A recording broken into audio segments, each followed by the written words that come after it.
আসসালামু আলাইকুম। যে যেখান থেকে আমার ভিডিওটা প্লে করছেন অসংখ্য ধন্যবাদ। তো বন্যার কথা আর কি বলবো, একটা ভাই এমন করে চিকুর ফাড়ে কাঁদতেছে যে ওনার ফ্যামিলি পরিবারের একজন মানুষকেও খুঁজে পাচ্ছে না। কি চিৎকার করে কাঁদতেছে, সর্বনাশা বন্যার পানি কোথায় যে নিয়ে গেছে তার লাশটাও খুঁজে পাচ্ছে না। আহারে আল্লাহ, এই সমস্ত ভিডিওগুলো চোখে আসলে দেখলি অনেক কষ্ট লাগে।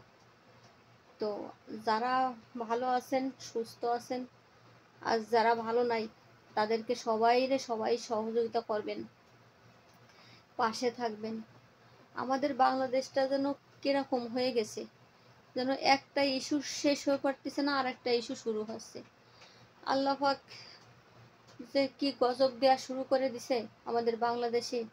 এই ভয়ঙ্কর আগুন লাগছিল যখন হচ্ছে আপনার ঢাকা বঙ্গবাজারে, বঙ্গ মার্কেটে সেই আগুন লাগাতে শুরু হয়েছে, একটার পরে একটা বিপদ মোটে ছাড়াচ্ছে না।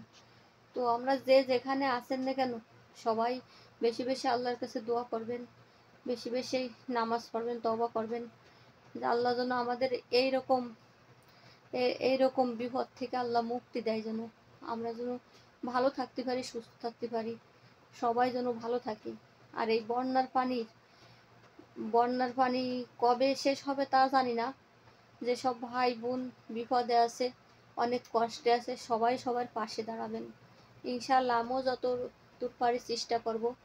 আমি এইখান থেকে আর আমি এমন একটা বাড়িতে আছি, তো এদের যদি বলি আমাদের দুর্যোগের কথা, বন্যার কথা, বা বাংলাদেশের এরকম সমস্যার কথা, এরা কিচ্ছু মনে করে না। আমি যদি বলি যে আমার মা অসুস্থ অনেক, বা আমার ফ্যামিলি পরিবারের অন্য মানুষই যদি বিপদের কথা বলি, তা বিপদের কথা শোনে, হ্যাঁ না কিচ্ছু বলে না, 10টা টাকাও দেয় না। বলে না যে তোদের বাংলাদেশে অভাব এরকম দেখতেছিস, ভিডিও দেখাচ্ছিস, তাই এই নেই টাকা, তোর স্যালারির থেকে তোর বেশি টাকা দিলাম। তো সেই ক্ষেত্রে দেখা যাচ্ছে আমার পক্ষে তো আমার যে স্যালারি, সেই স্যালারির থেকে আমাদের এলাকারই অনেক গরিব মানুষ আমার মার কাছে আগে স্যালারি পাওয়ার আগেই বসে থাকে আইসে। তো এই জন্যে আমার পক্ষে তো আর বাংলাদেশের গরিবদের পাশে দাঁড়ানো তো সম্ভব না। আমি তো কম সীমিত স্যালারি পাই। তো যারা ভালো আছেন, যাদের দেওয়ার সামর্থ্য আছে, তারা অবশ্যই সবার পাশে সবাই থাকবেন। আর অবশ্যই আমাদের বাড়ির আশপাশের লোকদেরকে আমি একটু যতদূর পারি আমি চেষ্টা করব। আমাদের এলাকায় তেমন একটা সমস্যা হয় নাই, তারপরও অনেক গরিব মানুষ আছে, কাজ কাম একেবারে বন্ধ, জিনিসপাতি অনেক দাম। তো সবাইকে একটু সহযোগিতা করবেন, ভালো থাকবেন। আল্লাহ হাফেজ।